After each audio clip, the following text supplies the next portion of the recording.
Yeah, just a few comments. I want to talk, I had a meeting last Wednesday with DPA Alvarez regarding the lawsuit about the public comment preamble. And in Commissioner Sullivan's declaration, he makes a big deal out of me bringing in enlarged documents, and he claims I put them on an easel and the public can't see them. And I explained to Mr. Alvarez that I've never brought an easel in here. I have, if you recall, on one occasion I took a sign and put it on a chair, and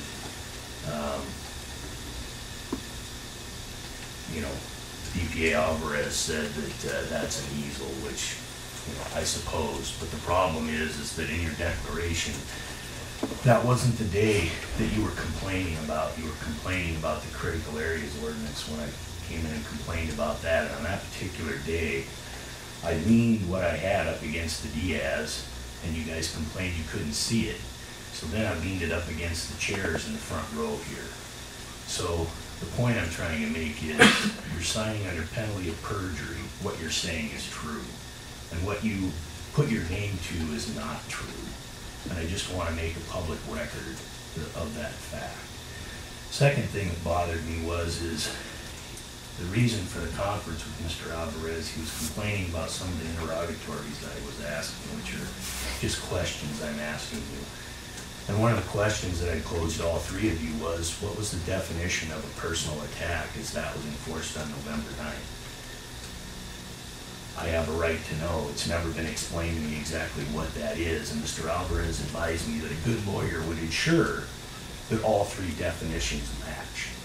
So I'm not looking for a contrived answer that you huddle with your lawyer and come up with. I want to know what was in your brain when people were talking on November 9th. Third thing is I explained to Mr. Alvarez that a gentleman has stood up at a meeting here and called me a liar and a crook. And I plan on getting the video or the audio recording of that particular public comment period.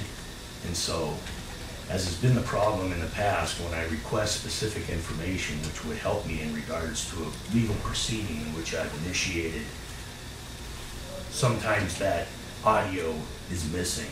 So I'm specifically requesting that you do not destroy any audio recordings within the last 3 years.